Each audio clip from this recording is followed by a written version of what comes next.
বাংলাদেশের বিদেশি ঋণে নতুন রেকর্ড ছাড়ালো $112 বিলিয়ন।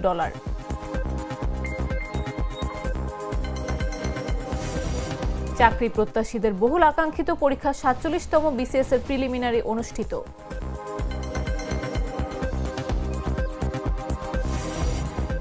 ভারতীয় কোস্টগার্ডের হাতে বাংলাদেশের ১৩ জেলে আটক।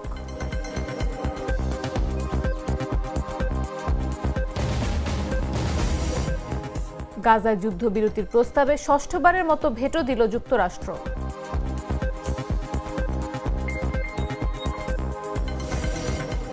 এবং রাশফোর্ডের জোড়া গোলে চ্যাম্পিয়ন্স লিগের শুভ সূচনা বার্সেলোনার।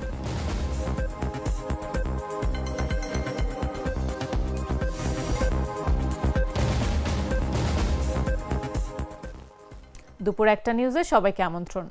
সাথে আছে আমি নাফিস আব্দুল্লাহ।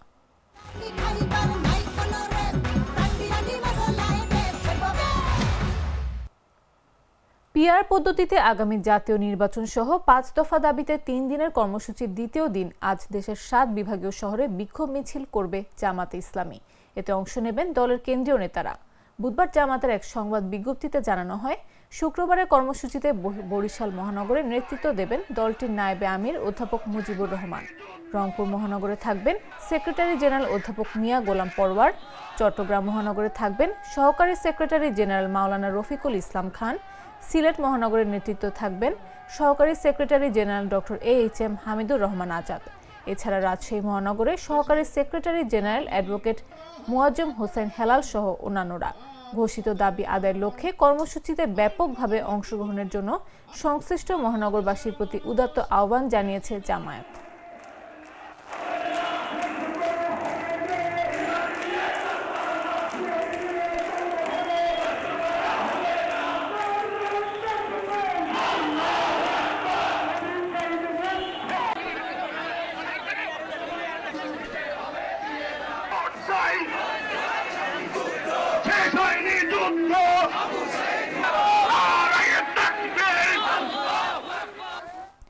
বাংলাদেশের বৈদেশিক ঋণ আরও বেড়ে নতুন রেকর্ড গড়ল। চলতি বছরের জুন শেষে বৈদেশিক ঋণের পরিমাণ দাঁড়িয়েছে $১১২.১৫ বিলিয়ন, যা এ যাবৎকালের সর্বোচ্চ। বৃহস্পতিবার বাংলাদেশ ব্যাংকের হালনাগাদ প্রতিবেদনে এসব তথ্য উঠে আসে। মার্চ শেষে এই ঋণের পরিমাণ ছিল $১০৪.৮০ বিলিয়ন। ৩ মাসে ঋণ বেড়েছে $৭.৩৫ বিলিয়ন। গেল বছরের জুন শেষে ঋণ ছিল $১০৩.৪১ বিলিয়ন। এর মধ্যে শেখ হাসিনার সরকারের ১৫.৫ বছরে বৈদেশিক ঋণ বেড়েছে প্রায় $৮১ বিলিয়ন। আর বর্তমান সরকারের মাত্র ১ বছরে ঋণ বেড়েছে $৮.৭৪ বিলিয়ন। সংশ্লিষ্টরা জানান, দেশের ভঙ্গুর অর্থনীতিকে সচল রাখতে বাংলাদেশ সরকার গত জুনে আন্তর্জাতিক মুদ্রা তহবিল IMF, বিশ্বব্যাংক, এশীয় উন্নয়ন ব্যাংক ADB, AIIB, জাইকা সহ অন্যান্য আন্তর্জাতিক সংস্থা থেকে $৫ বিলিয়ন বেশি ঋণ পেয়েছে। এসব নতুন ঋণ যুক্ত হওয়ায় মোট বৈদেশিক ঋণও বেড়েছে।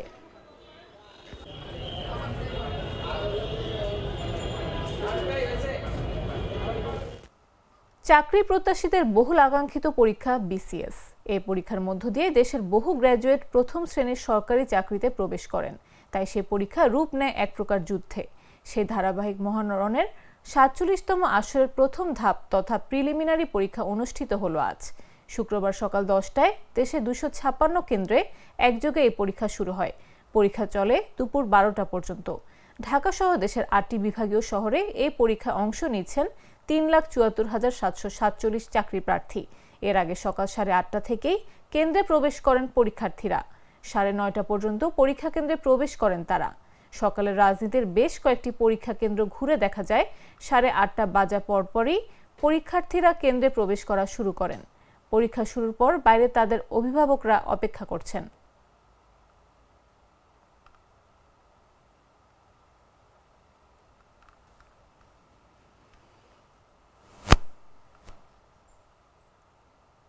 অন্তর্বর্তী সরকারের প্রধান উপদেষ্টা ডক্টর মোহাম্মদ ইউনূস বলেছেন, আগামী বছরের ফেব্রুয়ারির প্রথমার্ধে সাধারণ নির্বাচন আয়োজনের প্রস্তুতি চলছে। নির্বাচন অবাধ, সুষ্ঠু ও শান্তিপূর্ণ করার লক্ষ্যে নেওয়া পদক্ষেপগুলোর উপর তিনি গুরুত্ব আরোপ করেন। রাষ্ট্রীয় অতিথি ভবন যমুনায় বৃহস্পতিবার নেদারল্যান্ডসের নবনিযুক্ত রাষ্ট্রদূত বরিস ভ্যান বমেলের প্রধান উপদেষ্টার সঙ্গে সৌজন্য সাক্ষাৎকালে এ কথা বলেন তিনি। সাক্ষাৎকালে দুই দেশের পারস্পরিক স্বার্থের নানা বিষয় নিয়ে আলোচনা হয়। এর মধ্যে দ্বিপাক্ষিক সম্পর্ক জোরদার, আসন্ন সাধারণ নির্বাচন, বাণিজ্য ও কৃষি খাত এবং চলমান রোহিঙ্গা মানবিক সংকটের বিষয়গুলো বিশেষভাবে আলোচিত হয়। বরিস ভ্যান বমেল বাংলাদেশের গণতান্ত্রিক রূপান্তরের প্রতি নেদারল্যান্ডসের সমর্থন পুনর্ব্যক্ত করেন। ইউরোপীয় ইউনিয়নের একটি প্রাক নির্বাচন পর্যবেক্ষক দল এ সপ্তাহেই বাংলাদেশে পৌঁছাবে। পাশাপাশি নেদারল্যান্ডস এই মিশনকে সক্রিয়ভাবে সমর্থন করছে বলেও তিনি উল্লেখ করেন।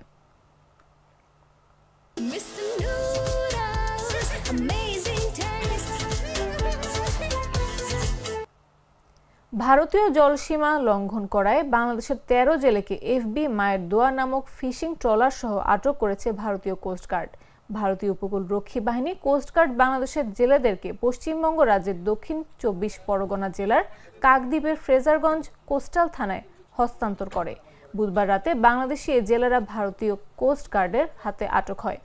ভারতীয় কোস্টগার্ডের হাতে আটক হওয়া জেলেদের বাড়ি বাংলাদেশের বাগেরহাট ও পিরোজপুর জেলার বিভিন্ন এলাকায়।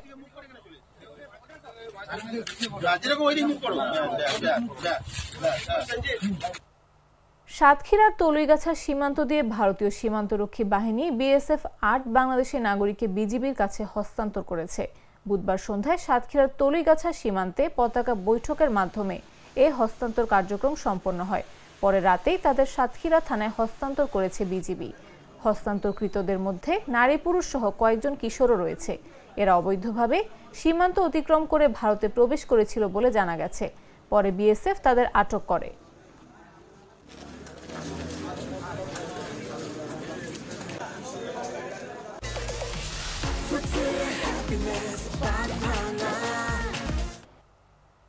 জানাবো আন্তর্জাতিক সংবাদ।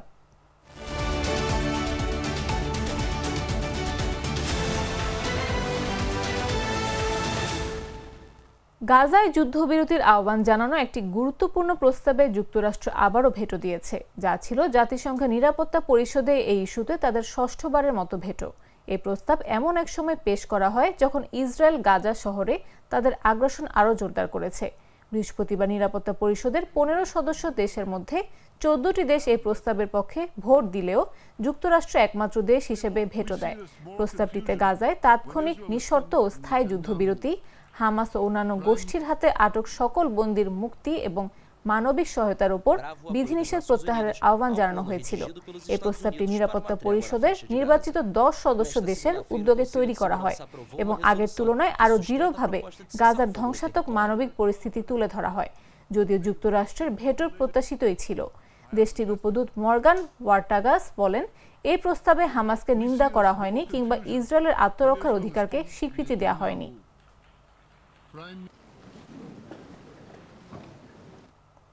রাশিয়ার পূর্বাঞ্চলীয় কামচাতকা অঞ্চলে ৭.৮ মাত্রার শক্তিশালী ভূমিকম্প আঘাত এনেছে, তবে এখন পর্যন্ত কোনো ক্ষয়ক্ষতির খবর পাওয়া যায়নি।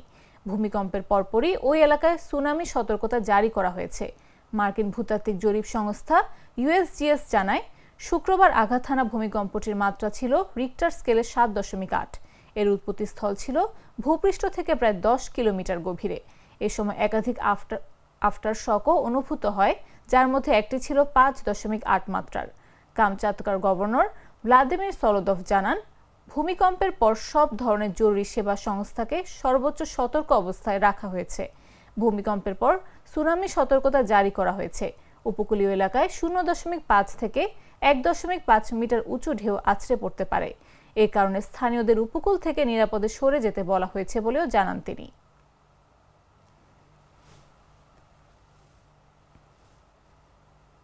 এবারে খেলার খবর।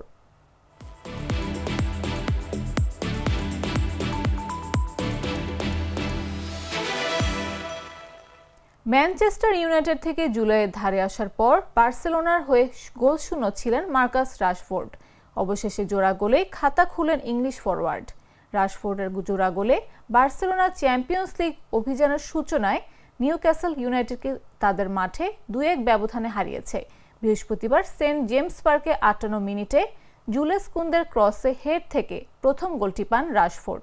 এরপর ইংলিশ এই ফরওয়ার্ড দ্বিতীয়ার্ধের মাঝামাঝি সময় দুর্দান্ত ডান পায়ের শটে দূরপাল্লার গোল করেন। বল গিয়ে জড়িয়ে যায় জালের উপরিভাগে। ৯০ মিনিটে অ্যান্থনি গর্ডন নিউক্যাসলের হয়ে ১ গোল শোধ করলেও গেল মৌসুমের সেমিফাইনালে থেমে যাওয়া বার্সেলোনার জয় ধরে রেখে ৩ পয়েন্ট নিশ্চিত করে। ম্যাচের পর রাশফোর্ড বলেন, বার্সেলোনার হয়ে খেলা দারুণ এক অভিজ্ঞতা।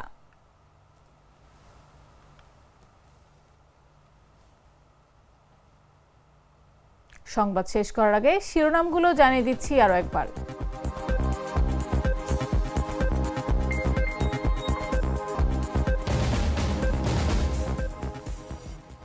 বাংলাদেশের বিদেশি ঋণের নতুন রেকর্ড ছাড়ালো $112 বিলিয়ন।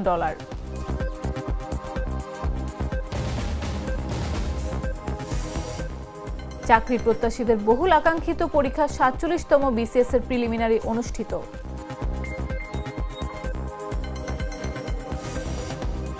ভারতীয় কোস্টগার্ডের হাতে বাংলাদেশের 13 জেলে আটক।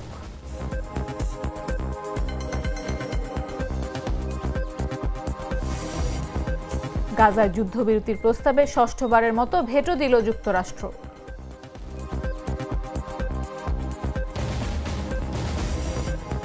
এবং রাশফোর্ডের জোড়া গোলে চ্যাম্পিয়ন্স লিগের শুভ সূচনা বার্সেলোনার।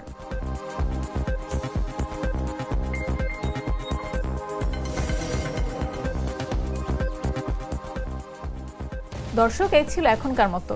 প্রতি মুহূর্তে সর্বশেষ খবর পেতে ভিজিট করুন jagonews24.com, ফলো করুন আমাদের ভেরিফাইড ফেসবুক পেজ এবং সাবস্ক্রাইব করুন জাগো নিউজের ইউটিউব চ্যানেল। এতক্ষণ সাথে থাকার জন্য ধন্যবাদ সবাইকে।